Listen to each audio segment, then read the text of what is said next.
Good evening, ladies and gentlemen. Welcome to another action-filled race here on the Elite Racing Network. I am Derik Vance, and we are here at Long Beach, California, to be exact. It is the fourth annual Black Magic Designs Long Beach Grand Prix, again from beautiful downtown Long Beach, California, just within earshot of Hollywood. As you see, it is 75 degrees, picture perfect day for racing. Again, like I just mentioned, as we are 5 laps into the race so far, as you see Ethan Stanley out in the lead, but Adriano Pinero, which I do believe Oh, was just the. crashed. And we have a crash right off the bat here. Let's go to the instant replay there, Nick. And what do you see here? Yeah, and you're just talking about it. Adriano Pinero right behind our leader, Ethan Stanley, going in the braking zone. See if he has a lot of damage here. Caught the tail end of it on the camera there. Yeah, here we go. We're high above there. Adriano Pinero just got in a little too deep there into the turn into the braking zone. Had to get on the brakes a little bit, and it brought out the first caution of the race. And we're again no caution. We are back underway here. Lap 6 of 85. A little bit of technical difficulty. That's why we joined in before or after rather the start of the race. But Ethan Stanley out to quite a commanding lead here with just 6 laps into this. Looks like he's got a 6-second lead over Troiano, who sits in second. But yes, we are racing at Long Beach. That is a 1.968 mile 11 turn temporary street course that encircles the Long Beach Convention Center. And Nick, if you didn't know that, this also houses a family zone and numerous displays during the race weekend like we see here. It also runs down scenic Shoreline Drive, which I heard, Nick, is quite beautiful. Never been there. And also, too, it offers numerous overtaking opportunities, including turn 1, getting into the hairpin turn just before the front stretch is crucial. So that is a little bit there, Nick, of what the competitors are going to be dealing with here this evening at the streets of Long Beach. But so far as we see, Ethan Stanley having no problems conquering this street course. But again, we still got tons of racing here left. Nick, initial thoughts here. Like I said, I know we opened up with a few laps already under our belt. Technical difficulties there, but anything that you see here in these opening laps that we're watching that we want to pay attention to as this race progresses. Yeah, one thing that stands out to me is just how much of a gap Ethan Stanley has on the rest of the field right now. You see it on the top right on the track map, and a 6-second gap on the left there. He's got almost a half straightaway lead on second place already, only just finishing lap 7 laps in. To see if he's able to stretch that out, but he's going to have anything for him tonight. Long way to go yet still. Well, absolutely, we definitely have a long way to go there, to say the least. But yeah, Ethan Stanley has stepped out on this lead. What a beautiful fountain that is right there in the middle of one of the turns. I know I've seen drivers in the past, especially on the IndyCar circuit, may or may not have driven through or towards that fountain. I know there's flowers that just sit there that they've wrecked in before. But what beautiful scenery as you drive around this track there at the streets of Long Beach. But I digress. Ethan Stanley, like you said, he has stepped out to a 6 point or six. I still keep saying points. A 6-second lead there over the second place entry. That's one tough thing, Nick, I think about road courses and street courses as I cover IndyCar for the Push to Pass podcast. Is it's tough to, if you're not within the first first 3 positions or so, unless you get the right strategy and everything and lady luck falls your way, it's tough to get the lead back in the pack on a street or road course, because it just seems like it's kind of, follow the leader as you snake around the street or snake around the road course. Do you see that the same way? Yeah, I agree, and definitely in the Long Beach is a tighter. I mean, the street course all really tight, so it's really difficult to pass unless you're a lot better than the guy in front of you, or the guy in front of you makes a mistake, slips up. So basically, you're kind of just relying on raw pace at these tracks, and or you can play the strategy card as well. But for the most part, it's just raw pace. And this being a longer race too, there are a lot of opportunities for guys to just, you're not paying attention for 1 second, mess up and slap the wall. Your day's pretty much over with. So things happen quick here at these tight quarters. Yeah, you're absolutely right. Pace and strategy, I think, are the two things that come into play here on courses like this. We are at lap 10. We'll run down the top 10 there as you see it on the left-hand side of the screen. Ethan Stanley still out in lead, building that lead lap by lap. And then second place is Troiano. Third place, Ryan Schold. Fourth place, Tyler Fody. Fifth place, Jared Rexing. Sixth place is Smith. Fifth place, Fortner.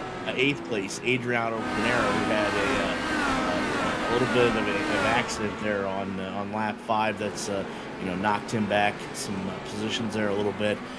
Hibbs is ninth, and Chad Frankenfield, who's had a unusual start to his season here in the Open Wheel Series at here is 10th. So a lot of people trying to shoot for their first win of the season, but they got their hands full, as Ethan Stanley, who has got it on cruise control so far through these first 11 laps, is out in front. And you see there the Ethan Stanley car. There is nobody not even remotely close to him. As you see the lead that he's got there on the field, there is nobody within an earshot right now of Ethan Stanley. So this could be, Nick, a long day for these other competitors. But Ethan Stanley's got this car dialed in, like we see here early in this race. Yeah, I agree. Especially when Ethan's always good at the road courses, especially, and when you start him up front and get him a gap to basically kick off the race here, he's going to be a tough guy to run down and pass. So unless Ethan messes up, it's going to be tough to dethrone him here from the lead, in my opinion. I think it's safe to say, I think that the term that they use in NASCAR over there is he's a road course ringer, and that's what he is showing here so far. You will see at this type of street course there at Long Beach, the drivers are going to select from two different styles of tire.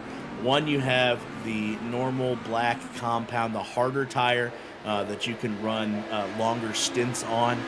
As you see, some drivers do have those already. I don't know if we can get a shot of one of those with our camera angles.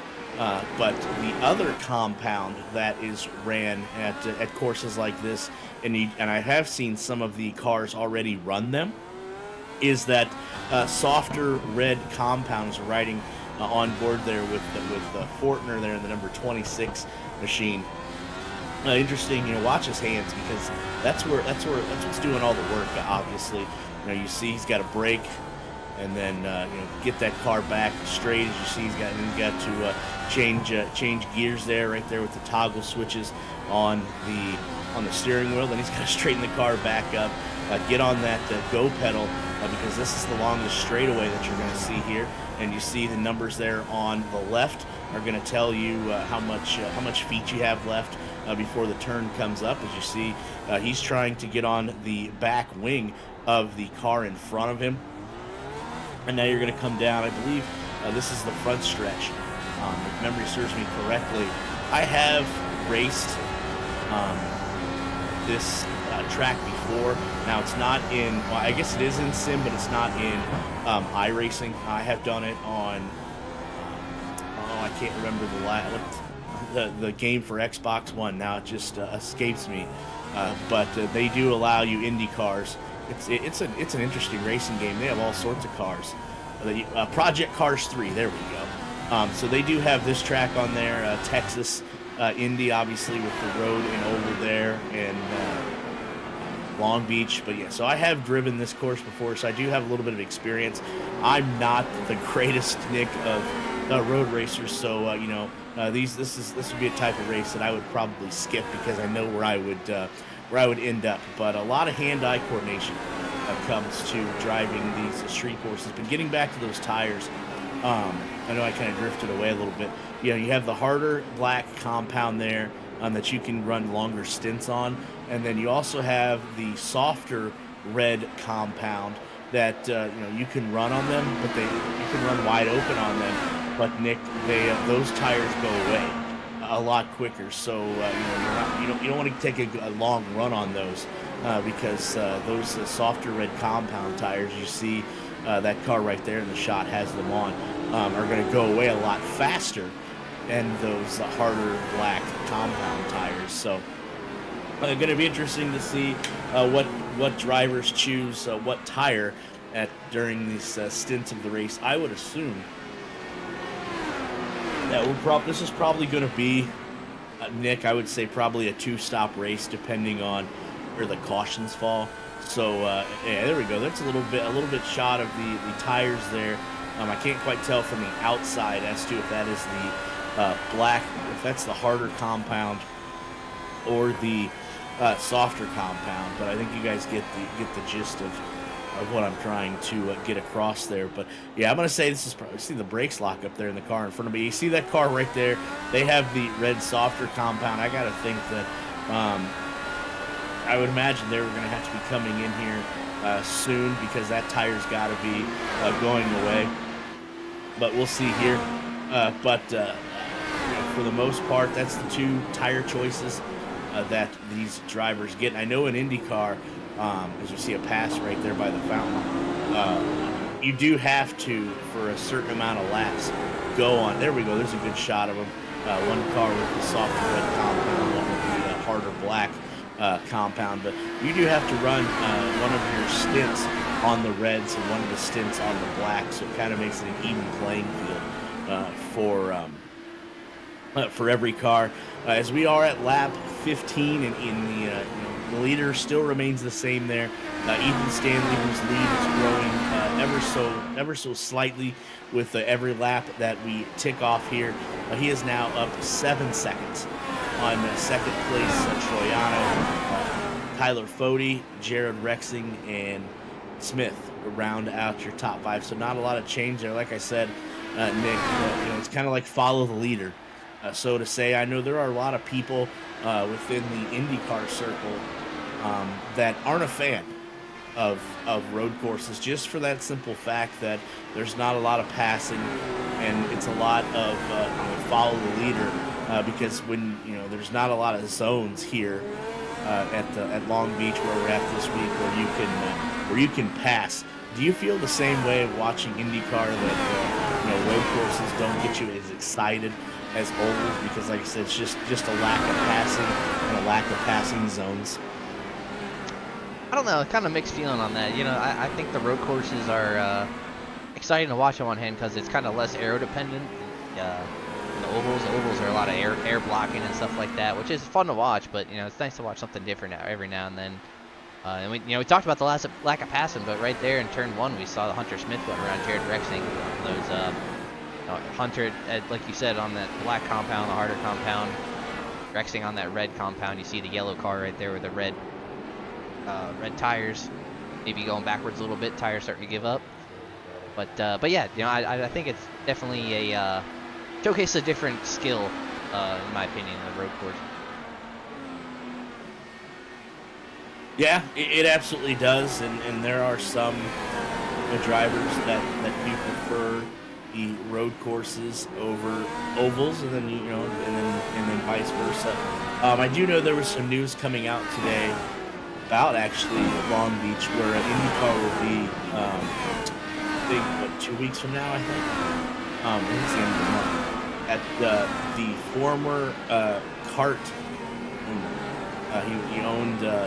He didn't own the series, but he had cars in the former series of kart. Actually was able to acquire, I think, the remaining 50% stock in whoever the individual was that owned the Long Beach event before. So it sounds like that this new owner, is going to have IndyCar is going to be able to keep at the their event at Long Beach. It sounds like for years to come, and I think that's a great thing for IndyCar. You're trying to get your sport, you're trying to build your sport up, you're trying to get more eyeballs, more fans into the stands, and outside of the Indianapolis 500, which is going to be coming up here shortly, not only in the Open Wheel Series, but for IndyCar as well in just a few months. Outside of the Indianapolis 500, you could really make the case, Nick, at IndyCar's second marquee event is the Acura Grand Prix at Long Beach coming up at the end of the month. Yeah, I agree. I think it's huge to keep them here. It's a great track, great event. And I agree. I don't watch a ton of IndyCar, but in my opinion, this is the second largest event besides the Indy 500. It's the most well known. I know about it. A lot of people know about it. It's a good thing to keep them here. Yeah, it absolutely is. And we're talking about IndyCar and marketing and such, as we see, we're almost to lap 20, and really not a lot of changes there at the top. Ethan Stanley, still your race leaders. He builds his lead now up to 9 seconds over Troiano there in second. But talking about marketing, this week on the Push to Pass podcast, you can check that out on any of your places where you find your podcast. You can go to YouTube and find it as well. We had IndyCar radio pit reporter Michael Young on, and he was asked an interesting question that's something that's been bantered back and forth since the inception of the show, as to how can IndyCar better market their product and get maybe more of the younger generation into the fold, and get more eyeballs and more butts in the seats and things like that. And I thought, Michael Young, let's try it again, was asked that particular question, and I thought he had a great answer to that. So just a little bit of a teaser, but go check out the Push to Pass podcast. You can find it there, or if you find the YouTube short of that segment with Michael Young, you'll be able to hear his answer there too. But Nick, I thought he had a great answer. Basically talking about to get the younger generation in, let the kids under a certain age get in free, because that's where you start molding that clay there, that mind at that young age, and letting them in free, seeing all the race cars, because how kids, especially boys, are attracted to race cars, because nowadays you see kids that are just, they got their nose buried in their phone. And I think that's one thing that IndyCar obviously has to battle with, is all of the 21st century technology that may be taking away from getting eyes on the product or butts in the seats, because the kids are more worried about going out with their friends or texting. You know what I mean? Yeah, for sure. And all it takes is getting your son or daughter at the track, and having Alexander Rossi hand them a checkered flag after the race, and that just creates a lifelong fan. Just that one moment, So I think it's a great idea to just give free tickets to people under a certain age and possibly create lifelong fans, because nothing gives you the thrill of wanting to come back rather than seeing the raw speed of the cars in person, the speed, the sound, the smells. TV just doesn't do it justice. Oh, obviously it's better in person. Now I can say that I have attended for IndyCar races. I have attended obviously the Indy GP, the 500, which nothing tops the 500. If you ever get the opportunity to attend the Indianapolis 500, I would highly suggest putting it on your bucket list, and don't pass up the opportunity, because where else can you go? You're going to see some of the best drivers in the world, in some of the fastest machines on the world, and 300,000 of your closest friends. You're not going to see that that anywhere. And then also too, I've been to Detroit and I've been to Nashville. But in my opinion, and again, this is just me, I am a huge oval race guy. If it's in IndyCar or if it's in a NASCAR, and I've always kind of made the case that I think IndyCar needs to go to more ovals. But I understand you got the old curmudgeons that talk about how dangerous ovals are, and but and they are dangerous. Let's not make no bones about it. But I think to counter that argument, I think you'd have to say and agree that the Indy cars now probably obviously more safe than they were 20, 30 years ago. Yeah, for sure. Just even in the past couple of years, the introduction, the whole the closed cockpit, the windshield, the windscreen. We've seen bad accidents that probably would have resulted in an injury 10 years ago. Basically, the drivers walk away unscathed now. So I think it's a definitely huge improvement by IndyCar and step forward. Absolutely, no doubt. They are a whole lot safer than they were, just 5 or 10 years ago. And then something else too for the avid, maybe not avid, but casual IndyCar fan here as we are on lap 23 as the laps are just ticking by, and it's been the Ethan Stanley show so far as he has led every lap so far. I got to imagine probably in the next 5 to 10 laps or so is when you're going to start seeing pit stops. And the way this race is laying out so far, that might be the only way the field is going to be able to beat Ethan Stanley is on pit strategy, because right now I think it's safe to say that he is head and shoulders above the class right now. But IndyCar today had some testing at the Indianapolis Motor Speedway. Obviously, the month of May just a few weeks away, right around the corner. And this is actually, they tested the new hybrids. I think we just seen one car go into the pits, and there might be another one that just followed. But they tested the new hybrid today. And one interesting thing, and hat tip Tony Donahue on Twitter, who I've seen this from, the new hybrid, as we start seeing cars starting to peel off into the pits right there. Ryan Schold going to get service on his number 4 Little Eagle racing machine. But these new hybrid cars, with the when you're watching an Indy race and when they start their car, they have that long wrench that they put in the back of it and it turns the motor over. Well, now with these new hybrid cars, the starter is actually in the inside cockpit. So it's not something that they have to start from the back wing of the car. The starter's actually in the cockpit. So that's one interesting feature on the hybrid car that I have seen. We're driving right here with Jared Rexing in the number 10 independent machine there. He's still looking for a team to pick him up. I would highly suggest, if you are looking to add a driver, Jared Rexing should be at the top of the list. He has all of these skills, and that shows that he can compete here at an elite level. He is currently P4, trying to catch down Ethan Stanley, who, like I said, just the head of the class so far, as we have 60 laps to go in this 85-lap event. And Ethan Stanley, again, just tremendous driving so far from the jump. He jumped out to a huge lead, still has it, but as you see, the round of pit stops, Nick, are starting to happen. So like I said, if anybody's going to have anything for Ethan Stanley, I have a funny feeling they're going to have to get him on pit strategy, because the more laps he gets under his belt, obviously as it shows here, the more he's going to stretch that lead out.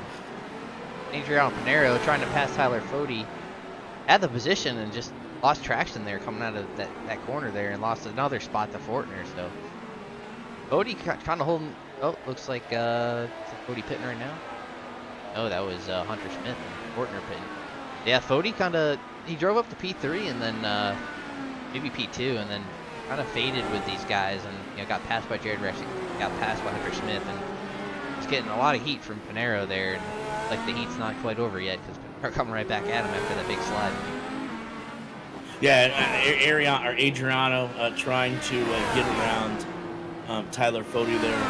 Back in kind of went out a little bit on him. He kind of slipped, and now he's got a little bit of ground to make up from that little lack of patience there. But he is all over the rear wing there of Tyler Foti. Adriano Pinero trying to get fourth place. Tyler Foti trying to keep fourth place. This is where Pinero is going to make his move here as he easily gets around Tyler Foti, give position P4 there to Adriano Pinero, and Tyler Foti is going to fall back to P5 as we see the second place car there. Troiano has just entered pit row. So he's going to get some service. Still haven't seen our leader, Ethan Stanley, peel off into the pits yet. So it's now Ethan Stanley, Jared Rexing, Adriano Pinero, Tyler Foti, and now rookie Jason Brophy has entered the fray there at P5 as we see Ryan Schold taking a little extra time there in the pits as we're going to go to an instant replay to see what may have happened to Ryan Schold's vehicle there. Nick, what do you got? Yeah, we'll take a look here. It looks like he's battling. It looks like that's Chad Frankenfield in the front of him, perhaps. What happened here? It looks like they're passing a slower car. And oh, he got turned going in that corner right there, trying to pass that lap car. That was Eric Macedo. Oh, it looks like he got hit again. Yeah, what a tough break there for Ryan Schold as heading into one of those numerous turns there at Long Beach, and no room was given, and Ryan Schold gets the worst end of that, and then trying to back up after getting hit in the front, and takes out another car as well. So that may be I'd be surprised to see Ryan Schold back on the track right there, as you see, just no patience given there. And then Ryan Schold trying to get his car turned around and just innocently hits the oncoming car as well. Tough break for all three of those cars. Hopefully we can see who was involved in that outside of Ryan Schold. But tough break, tough race for all three of those cars. There's we see them on pit road. And Ethan Stanley, now the leader, is finally into the pits, getting his first round of service on his Lake Norman Motorsports entry. So with Ethan Stanley going into the pits, he is going to turn the lead over to Jared Rexing. But as soon as he does that, Jared Rexing heads into the pits. So now our new leader is Adriano Pinero until he pits, obviously. So that's going to put Pinero 1, rookie Jason Brophy, who won the first race of this year. That's going to put him P2. And Simpson, when he gets back around the track, unless he pits, he's going to go P3 just like that. Troiano P4, and now Butch Davis in the mix there at P5. So a little bit of shuffling, Nick, as we're going through our first round of pit stops. But I would imagine when everybody cycles through, you'll see that familiar name back up on top. And that'll be Ethan Stanley, unless something drastic happens to him on the track. Well, I think that something drastic did happen. He is no longer in the session. I'm not sure what happened, but Ethan Stanley is gone. So that changes things drastically here as we approach halfway race. Oh, it absolutely does. I was just looking at the leaderboard, and you're absolutely right. Ethan Stanley is nowhere to be found. So what a tough break. As we see another car scrape the outside wall, and we see Adriano Pinero heading into the pit, so he's going to relinquish the lead. But what a tough break, or maybe not, for Ethan Stanley, dominating the race here so far, and then just falls off. I don't know if he retired. We'll have to wait until we get a official word on what exactly happened. So we will have a new leader, obviously, when all of the pit cycles through.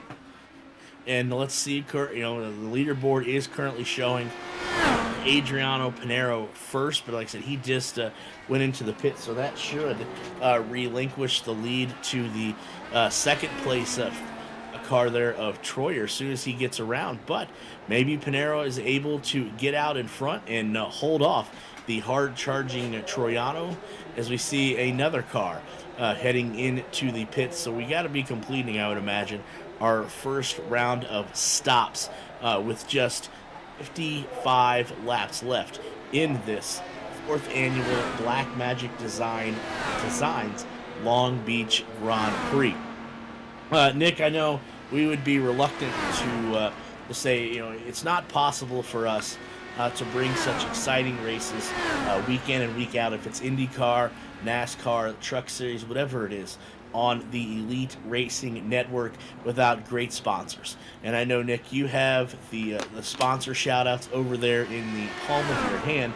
So while we're cycling through these pit stops, let's give a shout-out to all of these sponsors that make it possible for us to bring you such great action here on the Elite Racing Network. Yeah, first and foremost, we'd definitely like to give a shout-out to Black Magic Designs, race sponsor for tonight's event at Long Beach. Black Magic Designs is a small team of custom iRacing car painters and photographers dedicated to a quality customer service experience. Paint starting as low as $15 per car. Pretty cheap there. Find us on Facebook or Discord. Black Magic Designs, where the paint is worth 2/10. If it's worth 2/10, I'll pay $15 for a paint. I don't know about you. And then I'm all over that. I love a good deal.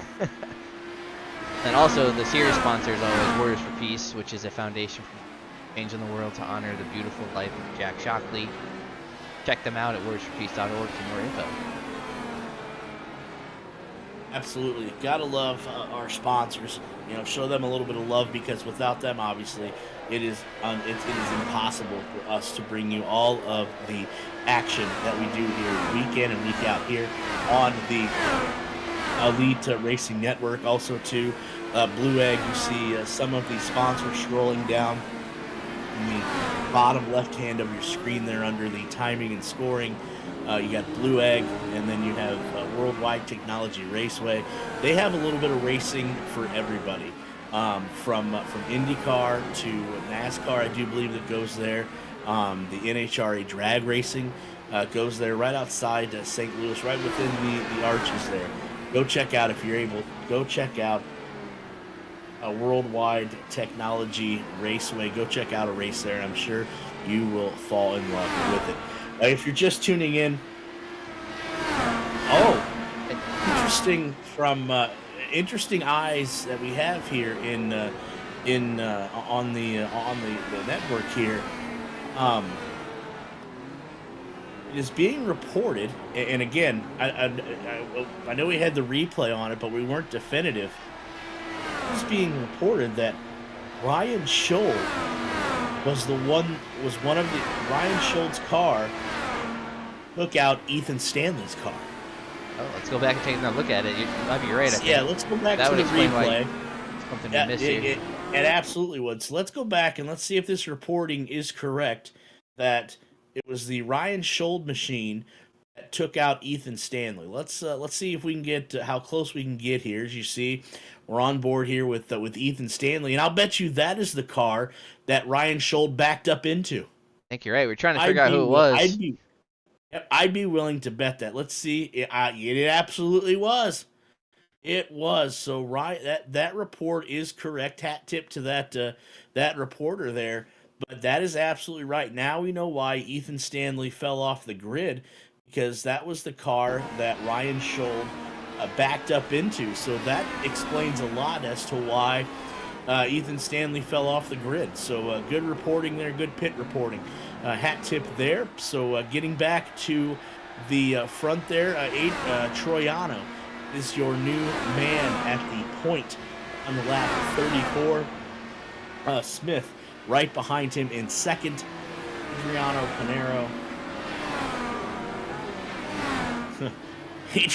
Pinero in third.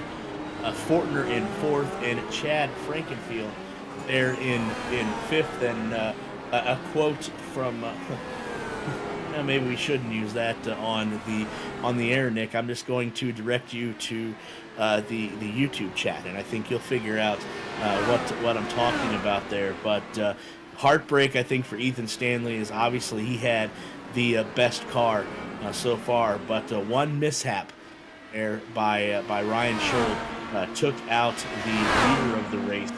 But yeah, Nick, if you get a chance, YouTube chat says it all. It says it all right there. But getting back as we see the battle for second between a handful of cars there. As we are at lap 35 of 85.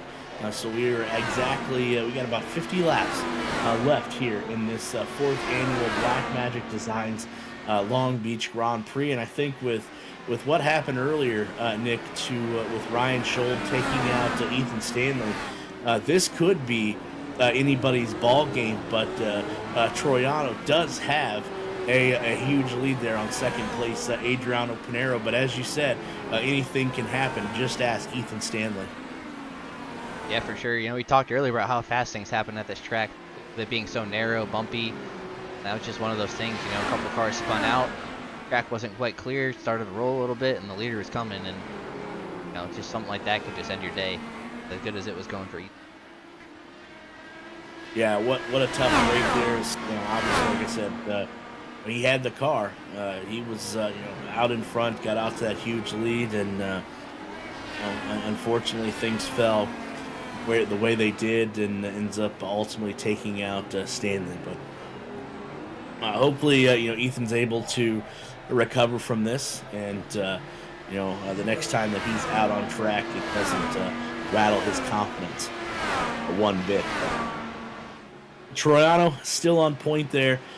Big lead over Adriano Pinero, but obviously, that could evaporate quickly if Troiano starts missing his marks or starts making some mistakes. We'll have to watch and see how that goes. While we're watching this race unfold here, I do want to do a self-plug for my own podcast.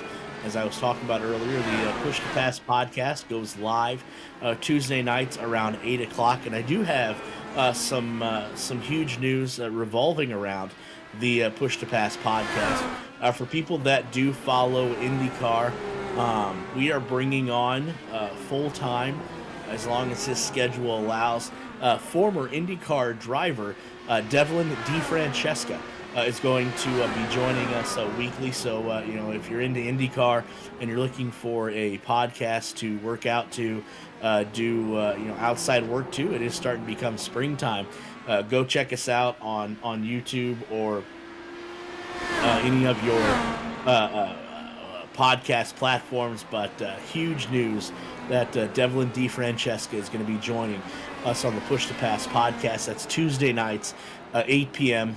We'll go live on YouTube, Facebook, and then you can always catch it, the replay of it, obviously, on any of your podcasts platforms. So, huge thanks to everybody here for allowing me to self-promote that a little bit. But let's get back to the action there, Nick. And again, lap 37, and everything stays the same at the top there. Troiano, Pinero, Smith, Fortner, and Foti round out your top five. Brophy, Simpson, Davis, Frankenfield, and a new player, Del Porta, round out your top 10. So little changes there, Nick, at the top as we are lap 38. Yeah, we were talking about Ethan Stanley, leading the race and wrecking. He was second in the points. Oh, a little contact there. Jason Brophy. The back of, I'm not sure who that was. But lost part of that wing. He's going to have to come down and get that fixed. I'm sure that car's going to be handling well. Yeah, it does look like a little bit of wing damage, so it's going to be interesting to see when that car comes into the pits to get that fixed. But yeah, as you were talking about, the points coming in to today, Ethan Stanley in second. So obviously that's going to take a major hit, with getting a DNF, so early in the season. Hopefully, Ethan is able to recover from that and put himself back into the points race. Obviously, he's not out of it yet by any stretch. As we see another car go into the bang off the tire barrier. I didn't quite see who that was. Nick, did you see it? The left front tire there is definitely heavily damaged. I imagine there's a lot of things with Mark Rebellis there, and the number 96 machine is going to almost hit off the wall again. He is going to have to limp that thing around to the pits and get that change. You see right there, a lot of damage there on those tire rods there, the tire itself. So Rebellis is going to limp that car, as you see, pulling in to the pits now. Nick, do you have a replay on that when you see there Mark Rebellis hit into that tire barrier that caused all of that damage that we just seen? Do we have a replay of that? Have to back it up here. Didn't pop up in the feed that he even wrecked. Back here, see what happened here.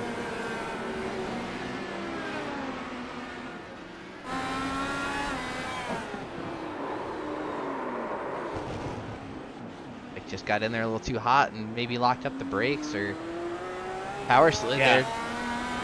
Yeah, Nick, I think you're absolutely right. He got in the corner a little too deep, a little too fast, got on the brakes, back end went out, and next thing you knew, his left side was into the tire barrier. So tough break there for Mark Rebellis as he's going to limp that thing into the pits to get repairs. As still back to the top of the leaderboard there at lap number 40. Troiano pacing the field. Adriano Pinero trying to cut into that 17 second deficit. Smith third, Fortner fourth, Tyler Fody in fifth. I think the one good thing, if there is a good thing, Nick, about road courses like this, is we're going to go back to the replay and check this out here. Is Colin Culpa there in the 06 Apollo Motorsports machine, coming around into the turn, and he's going to make another left-hand turn. Again, just may have got a little too deep. He's trying to get around the hairpin, and just a little too tight for him as he scrapes the inside retaining wall, but he's able to straighten that car back out and get it back onto the track with no incident. If there is a plus, Nick, to road courses like this, unless there's a really bad accident, it's rare to see a yellow flag. Yeah, agreed, and especially this late in the race too. Everybody's kind of strung out. I think kind of getting that track blocking wreck. Very unlikely here. I don't see it really happening. Never know. I mean, we kind of almost had one earlier with Kolka getting wrecked there, taking out the leader. Yeah, I don't know. You never know. Yeah, and like I said, unless there's multiple cars, obviously, where it's just unavoidable. This track is wide enough, there's enough of a racing surface to where the cars have enough room, just like you've seen with Colin Culpa there, where he brushes the inside retaining wall and he's able to spin the car back the right way, get it back running, and then get back onto the track with no other incident. That's why the yellow was not thrown. So like I said, just a lot of race area. And I think that's that's one of the reasons why, unless it's a multi-car pileup, I think back to St. Petersburg last year in IndyCar, where on the first turn, it seemed like it was a 12-car pileup where you had Benjamin Peterson, his car goes airborne because he hits the aforementioned guest, Delvin Francesca. He hits him broadside and goes airborne. So unless there's a huge car pileup, you rarely see a yellow thrown at a track like this. Getting back to lap 43 again, Troiano pacing the field.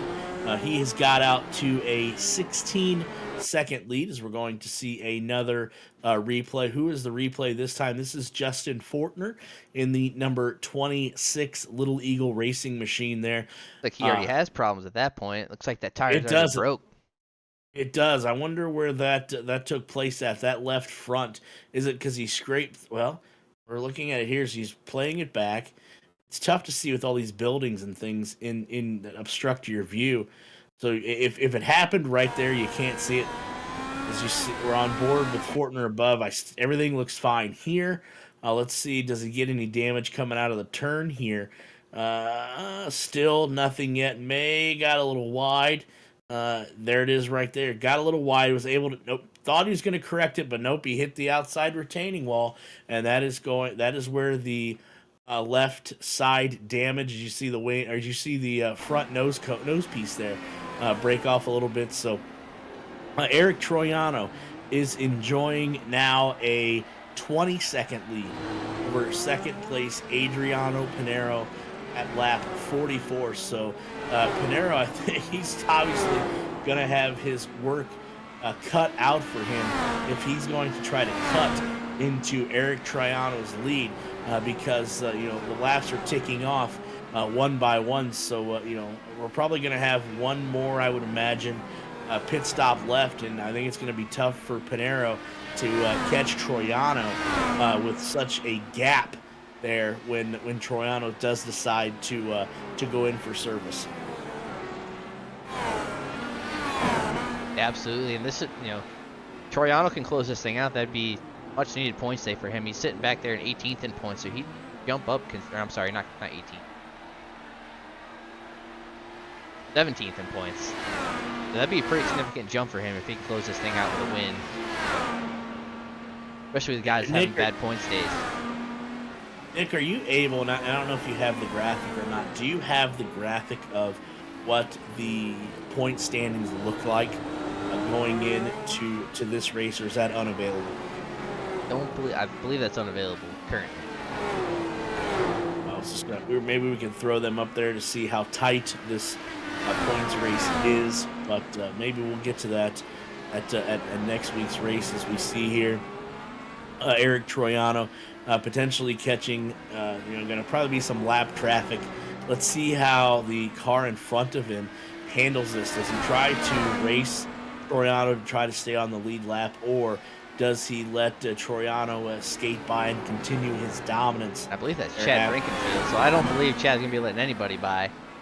No, if that's if that's Chad Frankenfield, you're absolutely right. As you see on your screen there, that already Musselman and Del Porta already one lap down, and Chad Frankenfield may fall into the clutches there of Troiano in the next few laps or so. But Chad Frankenfield obviously is going to give it everything that he has to try to stay on that lead lap. But the head of the class, since Ethan Stanley was knocked out early in the race by Ryan Schold, has been Eric Troiano has been the one that has taken advantage of that wreck by Ethan Stanley, and he has Chad Frankenfield in his sights to put down a lap. But just like Nick said, Chad's going to give it everything that he has to try to stay on that lead lap this evening.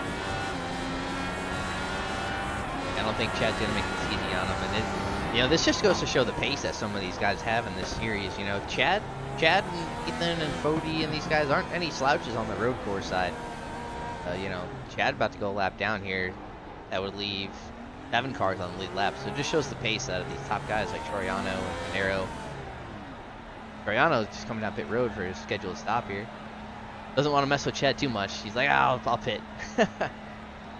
Yeah, he is built obviously a 18-second lead there on the rest of the field. So all Eric Troiano has to do now from this point forward, after he gets his last round of service there, is just hit your marks, As you see with Troiano in the pits, that's going to relinquish the lead over to Adriano Pinero. But obviously, we know that everybody's going to have to cycle through. So Troiano should be back in the point when everyone cycles through. But yes, as we're getting down to about 35 laps or so left in this race, I think the best advice Troiano can get at this point is just make sure you do what you were doing, hit your marks, or don't make any mistakes, and you're going to you're going to pick up your first win of the season.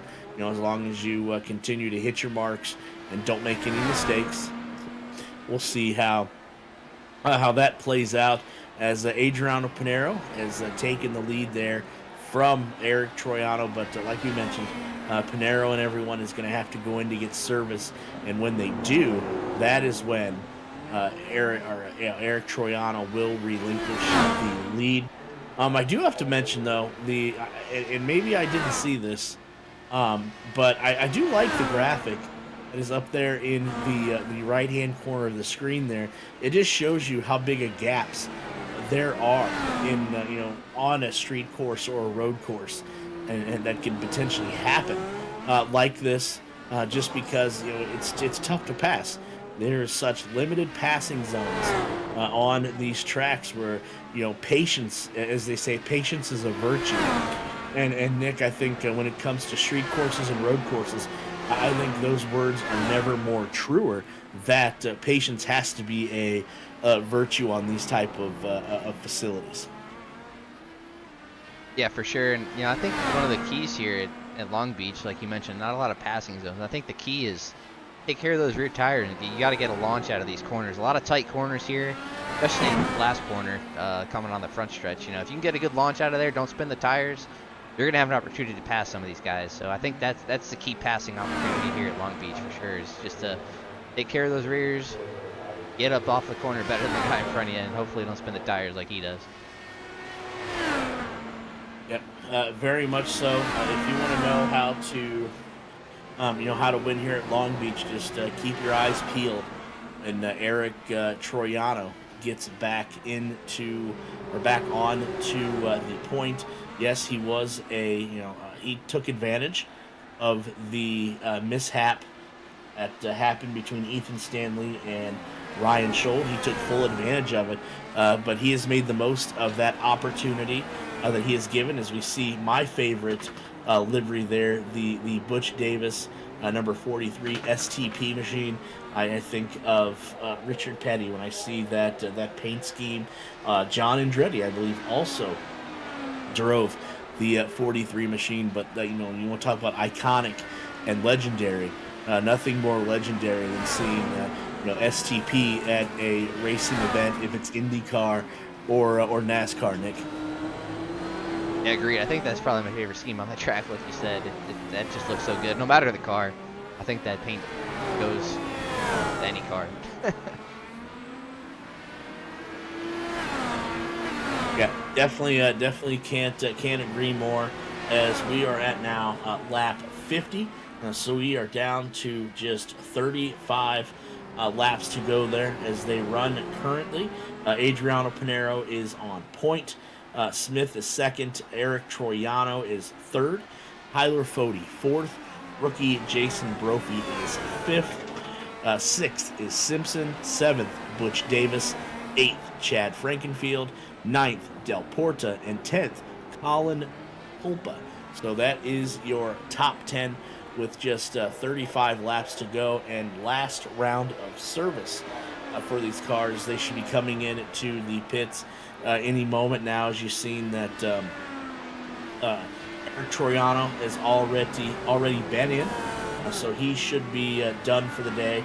I did mention earlier that this would probably be a two-stop race, and again, barring some type of catastrophic event, Nick, it does look like that this is going to be a two-stop race, as you see second place Smith going into the pits. So Troiano's going to bump up one more position, and then he's just going to drive around and wait for Pinero to hit the pits, and then obviously that lead will vault back to Troiano. So We're going to go to a Mark J. Rebellis replay again. Colin Culpa, who hit the wall earlier in the race. Let's check this machine out there, the 06 machine for Apollo Motorsports, as we're going down into one of the many turns here at this at Long Beach. No contact there, but it looks like the back end of the Culpa machine goes out. He spins around, but again, there is so much racing surface, as I mentioned earlier, Nick, that Colin again was able to straighten the car out, get it back on the racing track with no yellow. Yeah, and he got lucky. That was one of the areas with a lot of pavement for him to do that slide and catch that car and not hit any of the walls. You know, that was one of the widest parts of the track. So very fortunate for him. He had gone around a couple times tonight. So, but still, you know, still car in one piece. So hasn't hit much. Yeah, definitely a car in one piece, but there are other drivers that unfortunately can't say the same, that their car is not in one piece, but 3 or 4 or 5 or a million pieces for that matter. Lap 52 of 85 as we are dwindling down here to the remaining laps of this race. Adriano Pinero still out there, but ladies and gentlemen, keep in mind he does need to make one last stop. So I would imagine that's got to be coming up here soon. And when he does, Eric Troiano, who pitted, he was one of the first ones in cycle number 2 to come in and get service.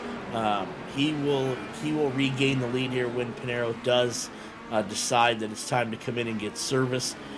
So Pinero's going to have, or excuse me, Troiano's going to have a decent lead there over Tyler Fody as we slowly get this down to the checkered flag.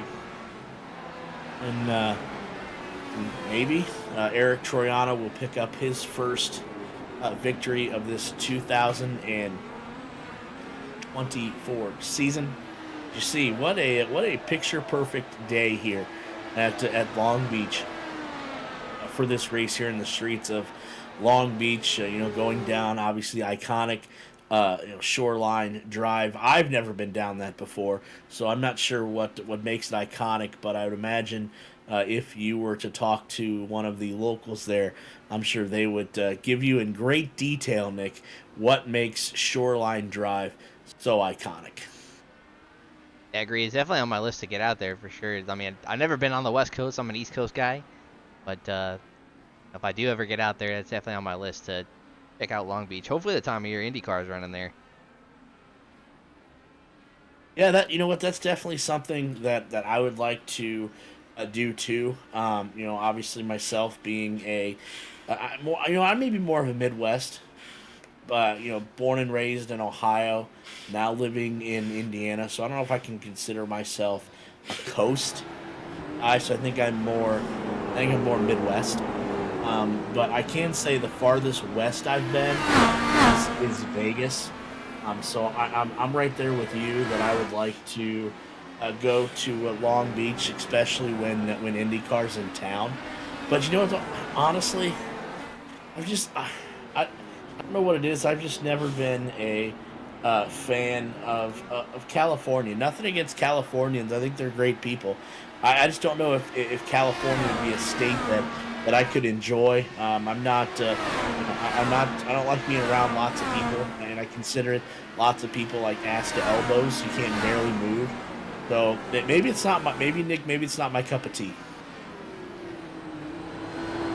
Yeah, I can certainly see that. Now, I haven't even been as far west as you've been to Vegas. And the furthest west I've been is probably Texas, I think, which very west at all. It's like middle of the country, so. And definitely never been to Texas before going to Vegas. The farthest west I've ever been was St. Louis, and maybe that's Midwest too. But going to Vegas, seeing the things you see out there, an interesting time. If you've never been to Vegas, I would highly suggest at least going once. in your life, even if it's just a weekend trip. But, we'll get back. I digress a little bit. Let's get back to racing here as we are at lap 55. We have about 30 laps to go.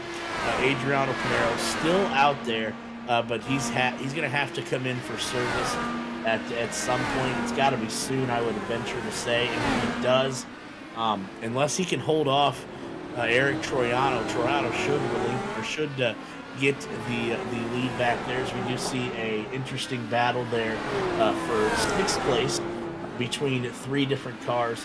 Simpson, Butch Davis, and Chad Frankenfield there, trying to make what has been a tough day for all three of those cars as they battle for sixth place and more importantly, battle for those season-long points that everybody is out to trying to get as many as they can, because obviously they got their eye on the prize at the end of the year, and it is that points championship for the Open Wheel Series.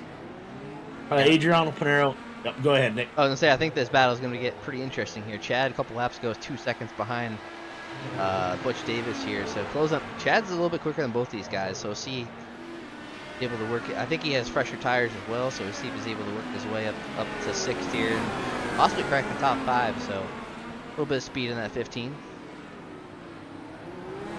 Yeah, they are definitely close there, nose to tail there, as they go through the fountain turn there, as you continue to see the battle for sixth on your screen. As you see, these cars are so spread out, so it's tough to find battles in between in the field.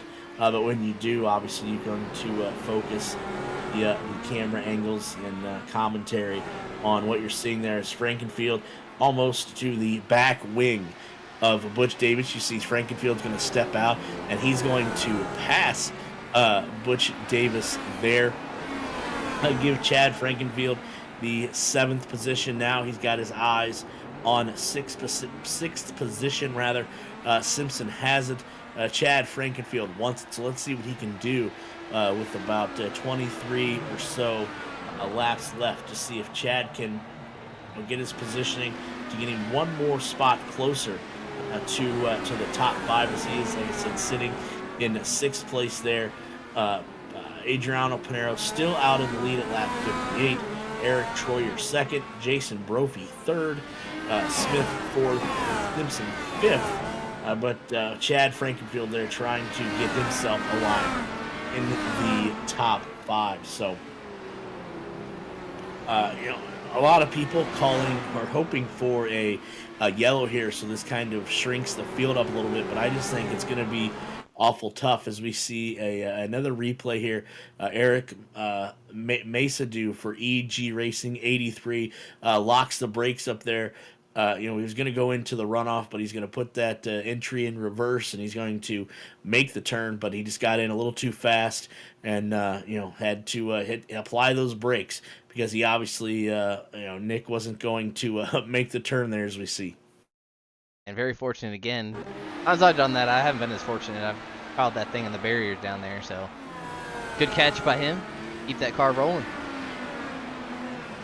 And for people that may not understand road course racing, and they just watch that and they've seen that barrier right there, that barrier there is actually considered a runoff.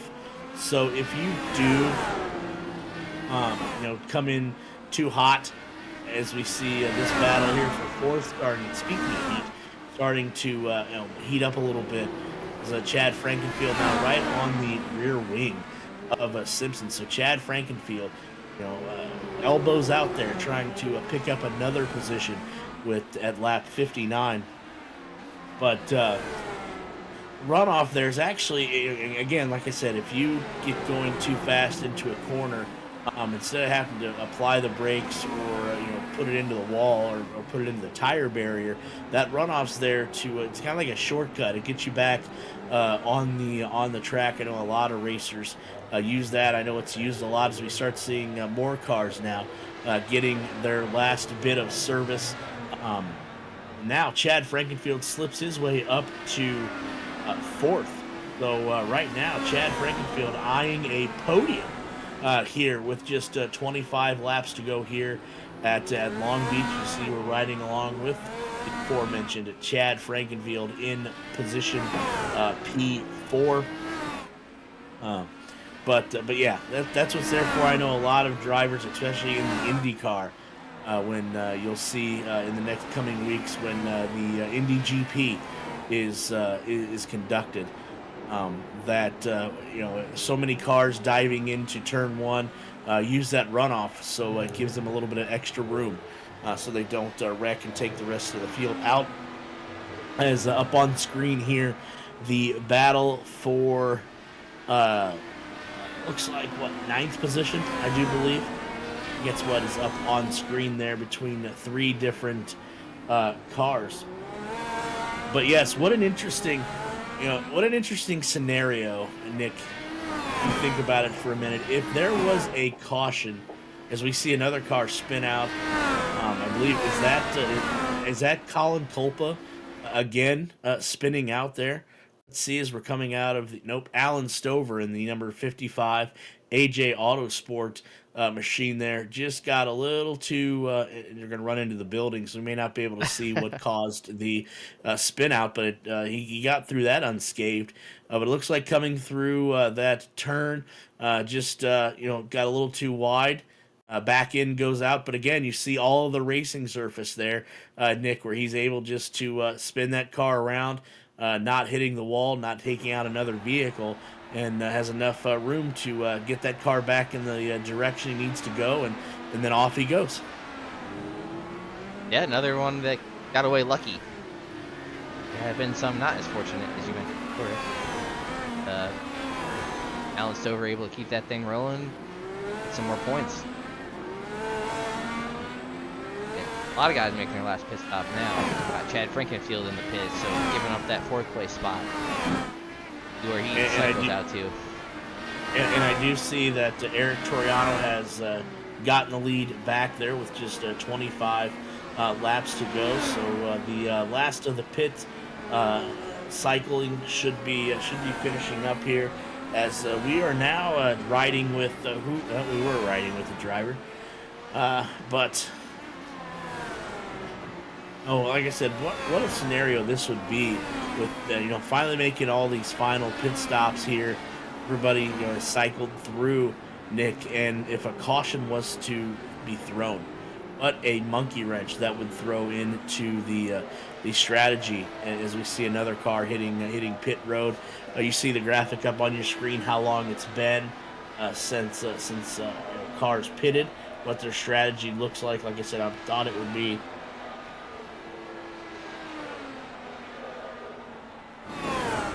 Yeah, and this is one of my favorite graphics to look at, because you kind of see everybody's kind of around the same sit length, probably just running the fuel out about 29, 28, 30 laps. A lot of guys making their last stop now. You see Troiano pitted 15 laps ago, so he's able to, I think he's got one more stop left before he cruise into victory lane here. So it'll be interesting to see how that cycles out, because I think Panero's done pitting. See where Troiano's going to cycle out to. A lot of the guys, a little bit different strategies to get toward the end of this one.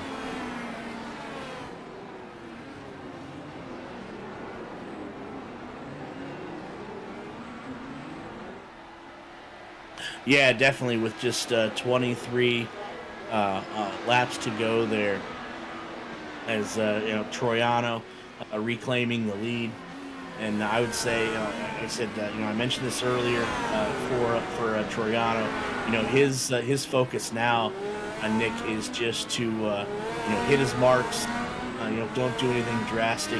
Just go on like a what they call a Sunday drive, a Sunday afternoon drive, because as long as he hits his marks and doesn't do anything drastic, he's going to come away here with his first victory of the season.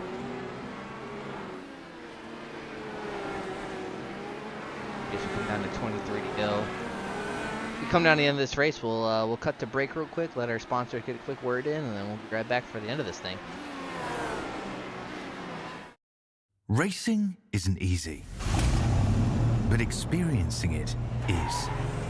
iRacing puts you in the driver's seat with the industry's leading sim racing game.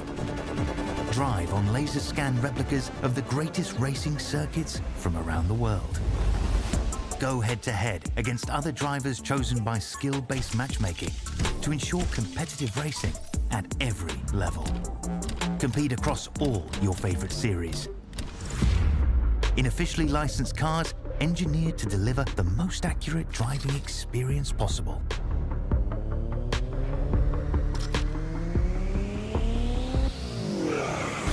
Join a race or host your own with players from across the globe. Race against the computer or in a league with friends. Feel the thrill behind the wheel. Visit iRacing.com.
All right, ladies and gentlemen, welcome back to the 4th annual Black Magic Designs Long Beach Grand Prix, as we are down to just 20 laps left, and Eric Troiano is stamping the field here this evening. Again, he was, he took full advantage of the opportunity that he was given earlier in the race with a racing incident between Ryan Schold and the leader at that point, Ethan Stanley, which ended up taking Stanley out of the lead.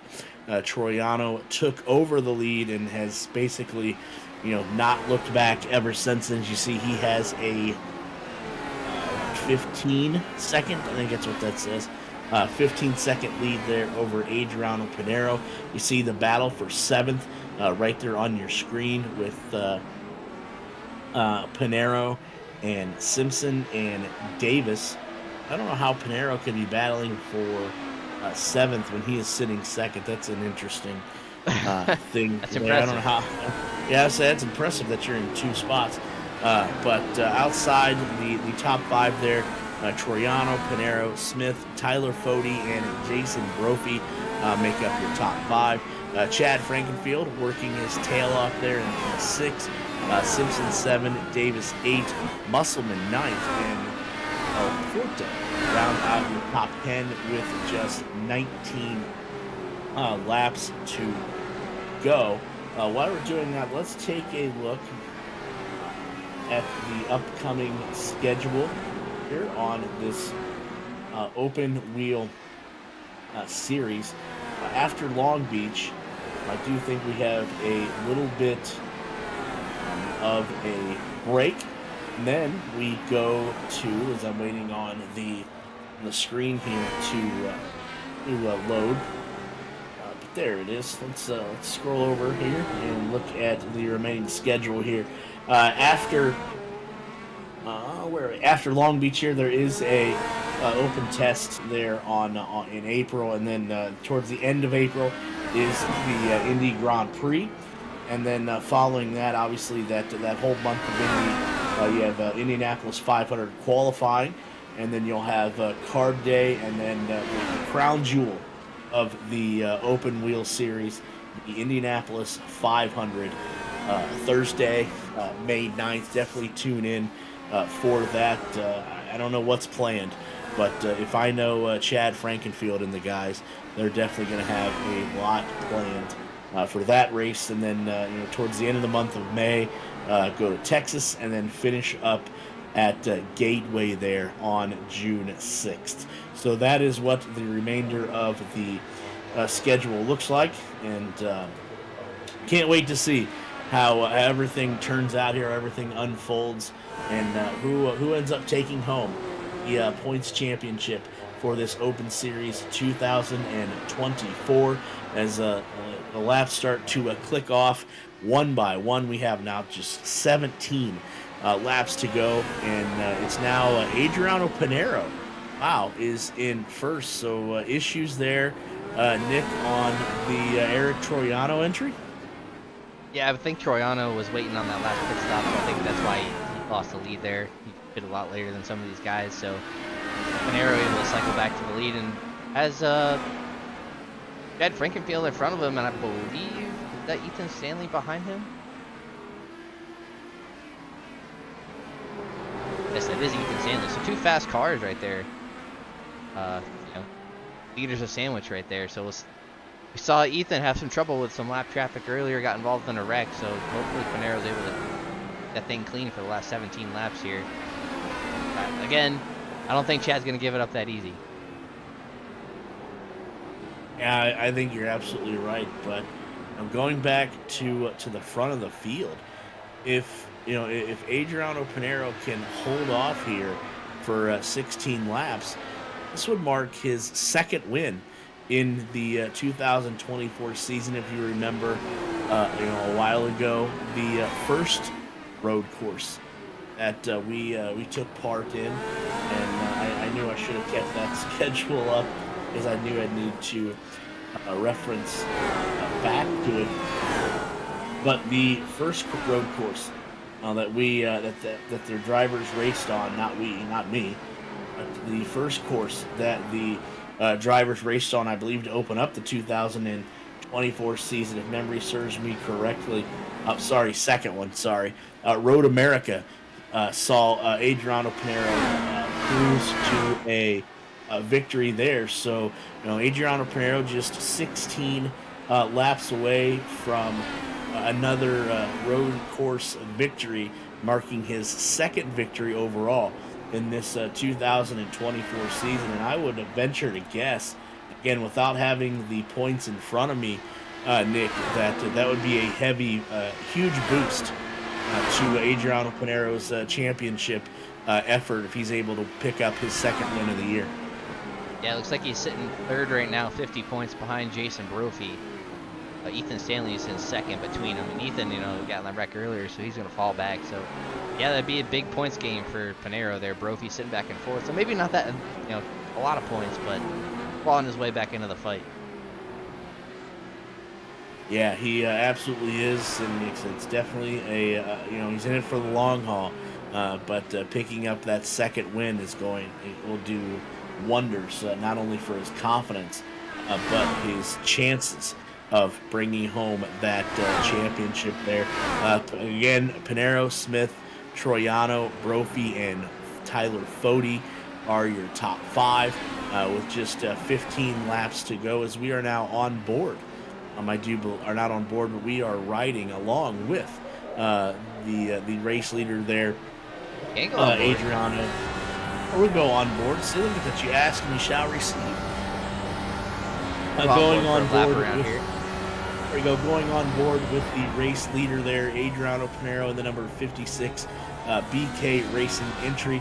Now let's go on board and just watch what it's like taking one lap around the Long Beach Street course.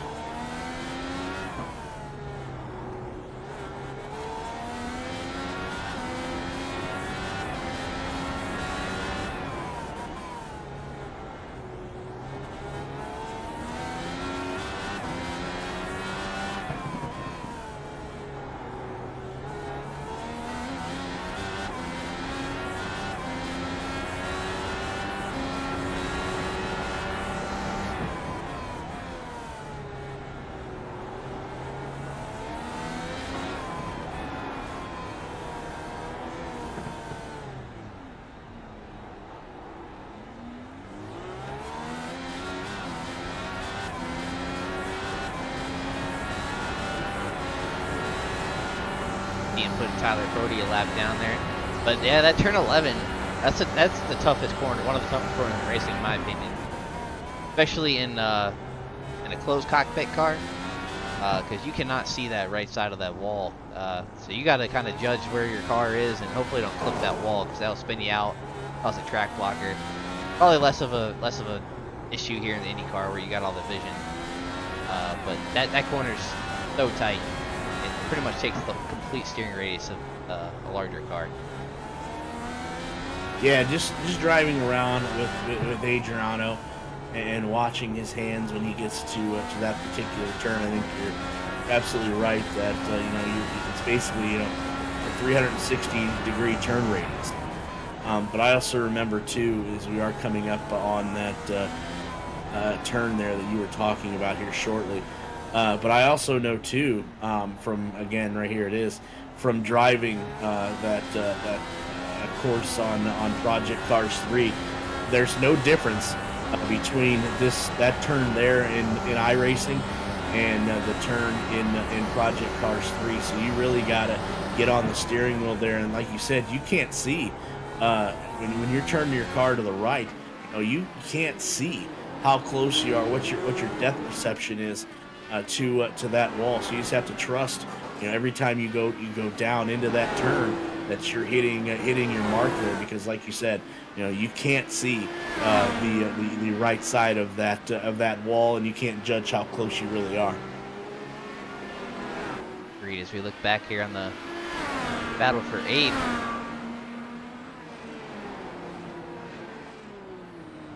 sorry, I thought it was a lot closer than that. Oh, it is. Okay. Yeah, Chad Simpson about a second in front of Butch Davis there, which I believe is the closest battle on track currently. I'm sorry, battle for second's heating up too. We got Hunter Smith running down second place, Eric Troiano. Nick, have you ever been part of a race, as you see there, with timing and scoring, with just 11 laps to go? Have you been part of a race where the whole field, except the leader, is lapped? It's definitely been a long time since I've seen this few cars on the lead lap, as we see Hunter Smith pit road actually not able to run down Troiano. I think Troiano actually just passed him by giving out pit road. But yeah, look at 4th place Eric Brophy. He's 4 seconds in front of the leader, about to go a lap down here.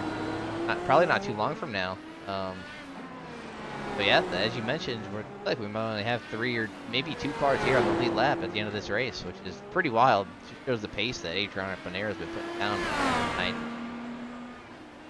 Yeah, absolutely. With just 11 laps to go, and there's only 3 cars, it looks like, on the lead lap, as you see Hunter Smith into the pits. So he's risking himself going down 1 lap. I don't think it's going to happen here, but nonetheless, yeah. I take that back. There are 4 cars on the lead lap there: Adriano Panero, Eric Troiano, Hunter Smith, and Jason Brophy.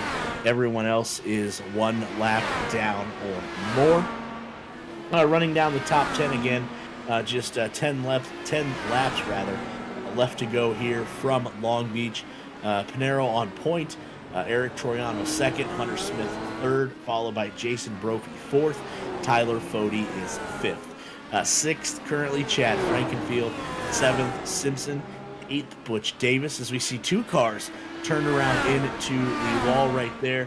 Musselman 9th and Sora 10th. Do we have a replay there, a Mark Rebellis replay, as we've seen those 2 cars turned sideways into the wall? Again, doesn't bring out a caution, but let's see what we have on replay there, Nick. Looks like we had a couple. Looks like we had Colin Colpa here.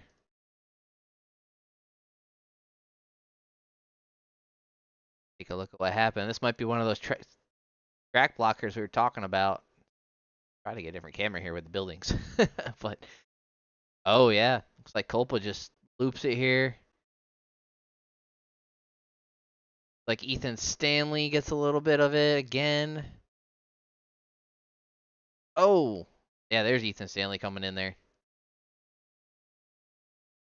You know what? Again, to defend Ethan Stanley, if we run that back just a little bit, what line does he have to run? What line? Where can he go? Where can he go? Yeah, that's pretty much right in the middle of the track, and I mean, run that back. Let's see, Culpa. He's had all kinds of spin outs all night. But you come around the corner there, Ethan Stanley. As you hear him rev, where's he supposed to go? yeah, and that car starts rolling a little bit too, so that didn't help. But yeah, that's a tough spot to be in at both ends. That's kind of a blind corner. Ethan has no idea where that car is, and Correct. he's just trying to get out of the way, get out of the racing groove, and there's still cars coming in. So it's kind of a catch-22. Do you sit there and kind of let everybody try to get around you, or do you try to roll and maybe get out of the way in the better spot? And you got a feel for Ethan tonight, because both of these accidents that he's been a part of, he's been an innocent bystander. It's nothing he's caused. He may have lost, the first accident, which cost him the race win. Nothing he could do with that one. And now you just seen there on the replay there is Culpa's been the culprit, so to say, with a few spinouts here this evening. And again, Culpa spun out. Where does Ethan Stanley have to go? He had nowhere to go. He was in his line. So again, Ethan Stanley being the victim of a circumstance here this evening. We are down to just 8 laps here at the 4th annual Black Magic Designs Long Beach Grand Prix. You see right here, Chad Frankenfield running with just one wing. Let's see how that affects him here as this race comes to an end. Chad Simpson. No, we're going to see. Oh, sorry. Somebody hit the wall right there behind Chad trying to get to that car. Right there. Chad Frankenfield, again, as you see right there, only has one wing, so that's got to be some tough sledding there for him in 6th place. Right behind him in 7th place there is the Butch Davis machine, good-looking machine right there. He's got both of his wings intact. As you see back there, a ways behind Butch Davis is that 8th place machine. As you see, he's missing a wing there, Chad Simpson. And then going back to 9th place there is A.J. Musselman. He has both of his wings. And then rounding out the top 10, there is Presley Sora, again, keeping his nose clean, and he has both wings there as well. And Nick, before we, I guess we could probably do that during post-race, but I know we need to probably give our sponsors one more shout-out. Do you have that in you? Yeah, we can do it now. I got it in me. Yeah, so again, definitely give a shout-out to our race sponsor, Black Magic Designs. Small team of custom iRacing car painters and photographers, dedicated to quality customer experiences. Paint starting as low as $15 per car. Check them out on Facebook or Discord.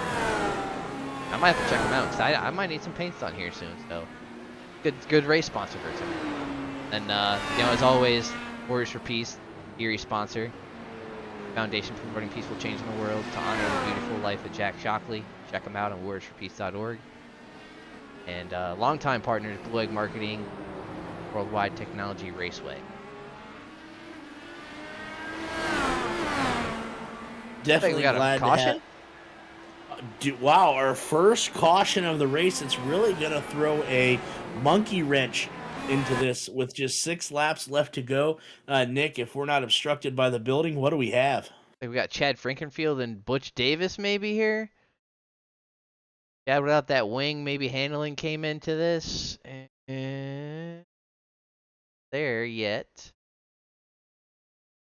Oh, Chad tried to have a look back at him. Butch got around him, and Chad just tried to shove his nose in there and kind of just cleaned them both out there.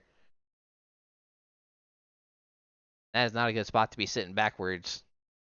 No, race control it's was not, quick to throw the caution on that one. They are, and again, it just compounds into the season that Chad Frankenfield has had so far.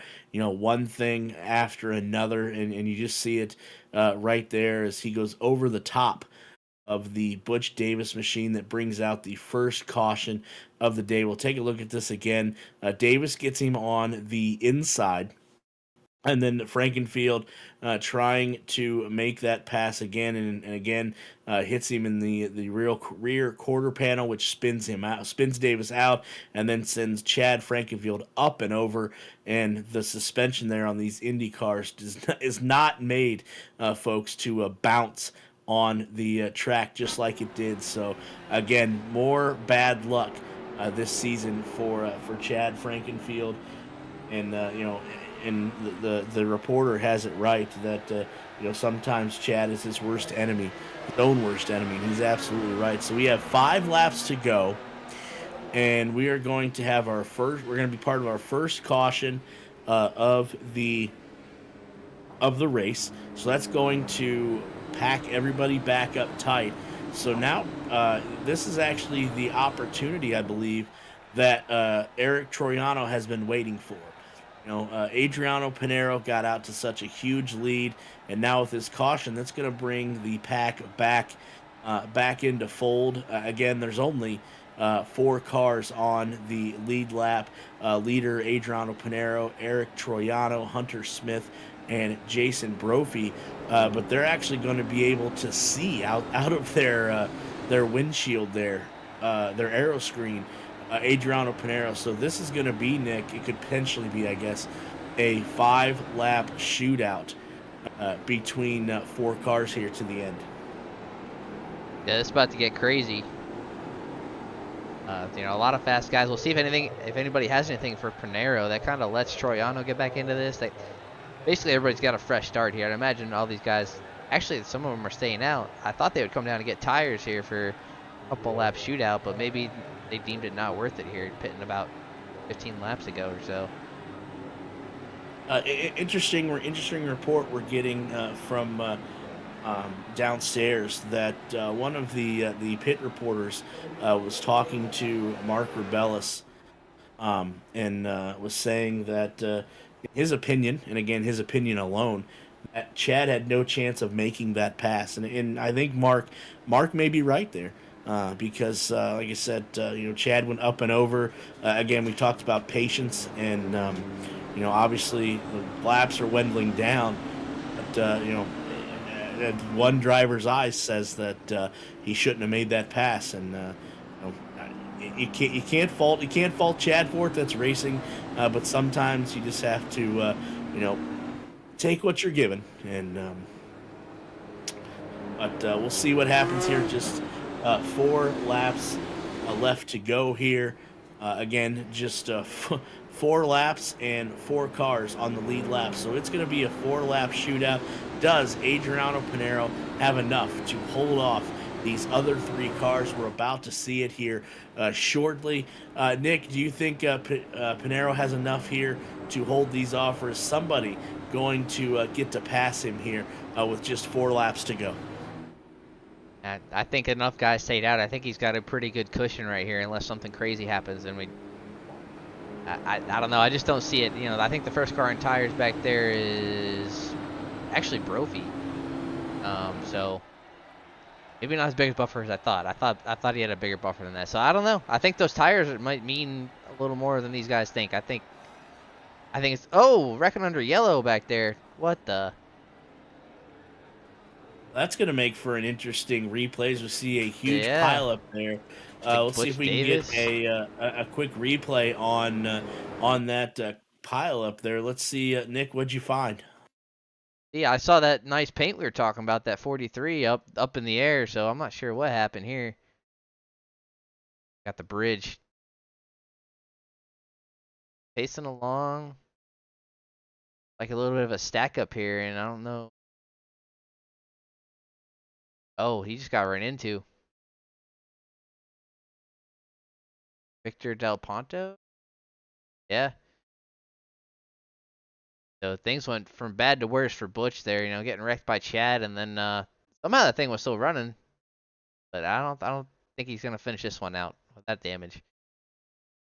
Yeah, interesting that you see a wreck like that on on a caution lap. So I don't know if maybe if there was a network issue there with with Butch Davis's machine, because he just slows up just all of a sudden, and no one else notices. And unfortunately, they get into the to the back of his machine and cause this pile up. So this caution may go a little longer now, as we're down to just 3 laps left to go. So what may be the interesting thing here is how everybody gets down into into turn 1. Can everybody get clean out of there and find a passing zone where they feel comfortable trying to pass Pinheiro? But you know what, though, he may have just enough here to hold everyone off. But hopefully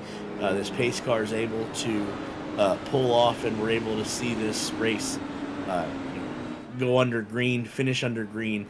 That's what the fans want. They don't pay their hard-earned bucks to see a race go under yellow or finish under yellow. They want to finish it under green, and that's kind of what I'm hoping here for too. Yeah, it's going to get really interesting to see the stint length here for these top guys. Pinheiro's on 22 lap tires. Troiano's on 15 lap tires. Hunter Smith is on 8 lap tires, and everybody behind him is on brand new tires. So we'll see if those tires are going to hold off for him, or if they're going to get eaten alive here. It's going to be, I think, a 2-lap shootout. So not a lot of time for these guys on tires to work their way through them.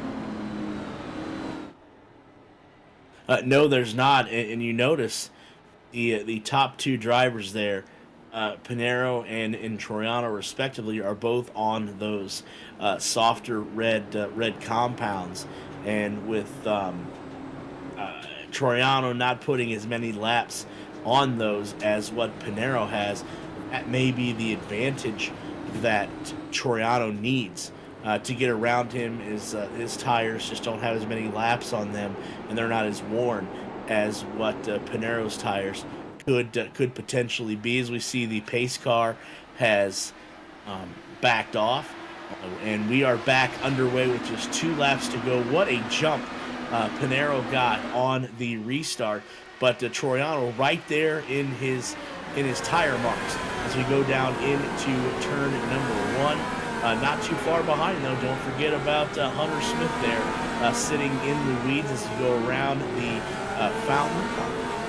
Pinheiro still in the lead, but Troiano right there behind him. You see a little car maybe off the pace there a little bit, as we see tire smoke there. Brake lockup. Still under green, no caution.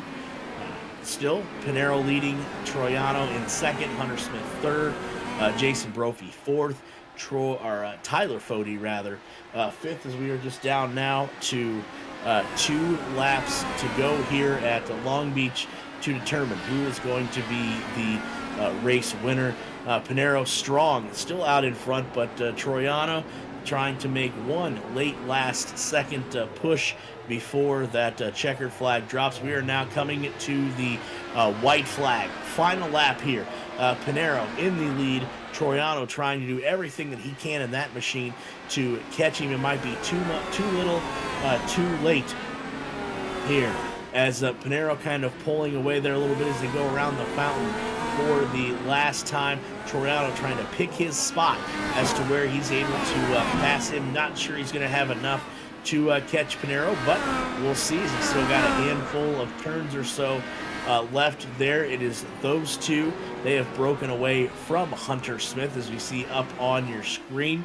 It is Pinheiro and Troiano. One of these two are going to walk away with the race victory.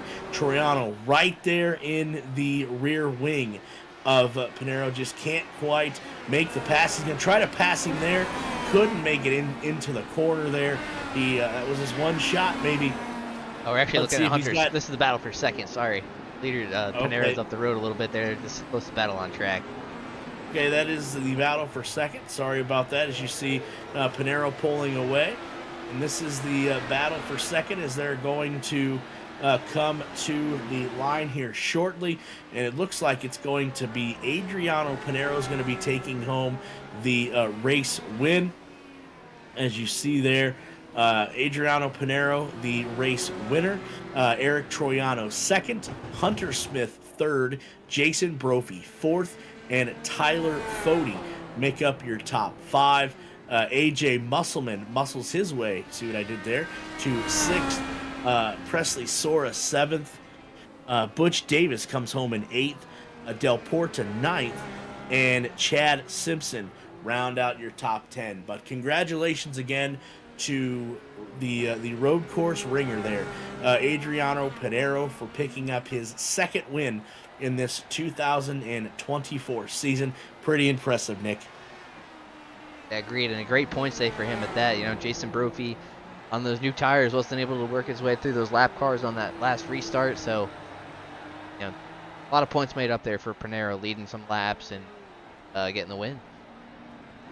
Yeah, absolutely. So huge point day there for Pinero and company. We're gonna try to here on the post race show here. Going to try to get as many podium drivers as we can. So let's go to a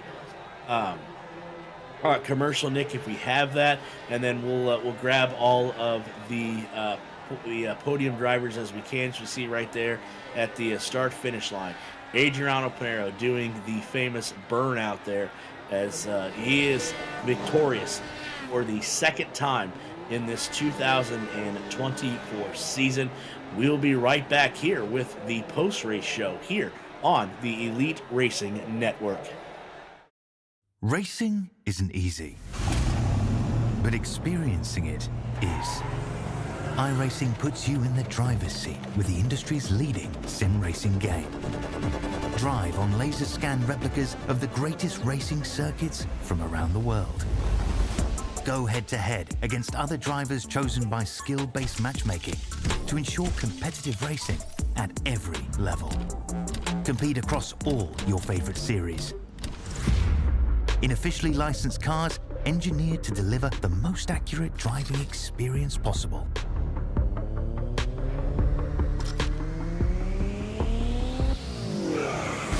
Join a race or host your own with players from across the globe. Race against the computer or in a league with friends. Feel the thrill behind the wheel. Visit iRacing.com.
And welcome back, ladies and gentlemen, to the Elite Racing Network.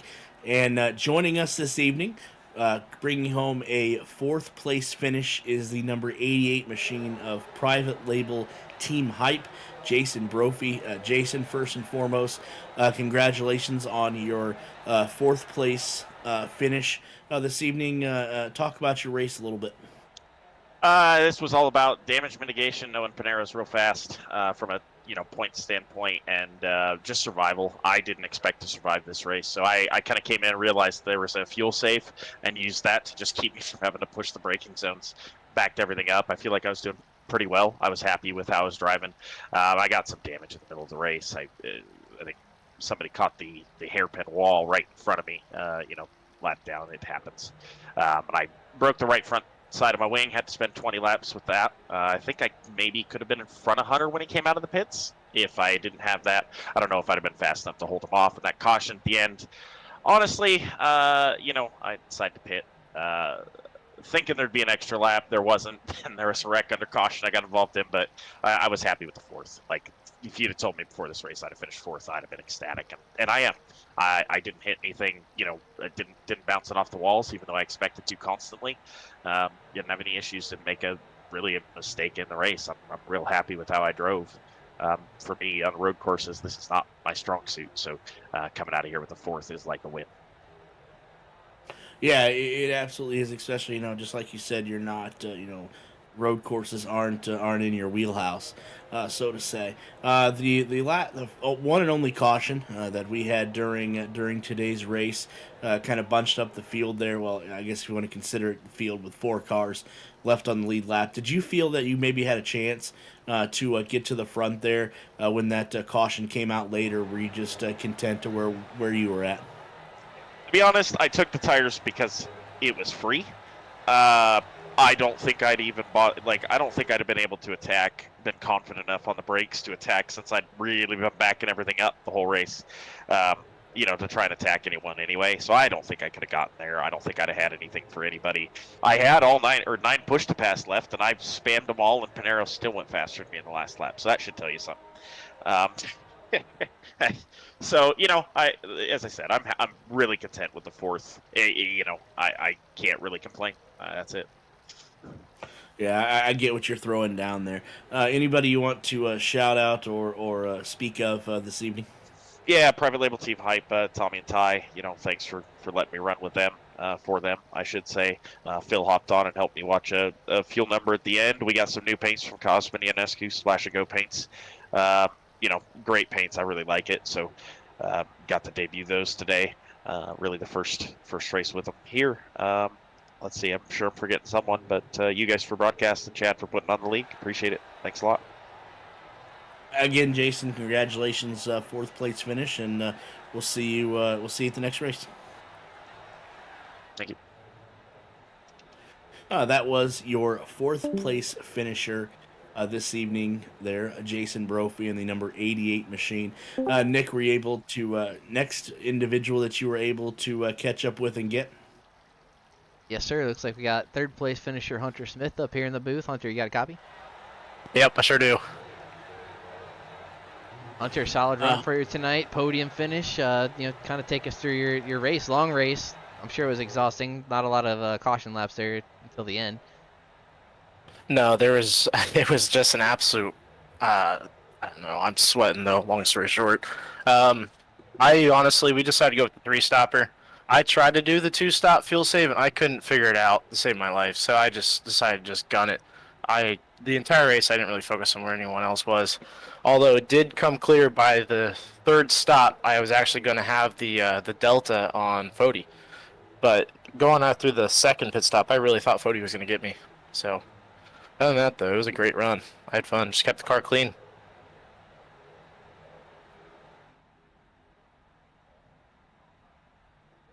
Hunter, congratulations on your 3rd place finish this evening. Did you have anything late that caution that you could have caught the leader, or were you just, I think content with staying in 3rd? No, I was going for 2nd. I don't think I had anything for Pinheiro because the final lap, he actually put 4/10 on me. I ran my best lap, a 107.4, and he ran a 107 flat, even with him having 15, I think they're like 20 lap old reds. But no, I was going for it. I had 3 push passes left, so I used them on every single straightaway, and it still wasn't enough. I could tell that Triano still had his in his back pocket too, so I mean, I got close in a couple corners, but with this track, just if the car in front of you gets a good exit, you just stand no chance of getting by him, even with you having the push pass, because he's able to get on it too. So, but yeah. Again, Hunter, congratulations on your podium finish this evening. Who would you like to shout out? Yeah, appreciate it. Wars for Peace, they've been with us for almost it seems like 3 years now, so appreciate running them on the side of the car. They're good supporters of us, and then obviously, of course, they sponsor the series. But other than that, Little Eagle Racing, appreciate Chad bringing out that yellow. No offense, but that was not planned. But yeah, appreciate what you guys do. So have a good one.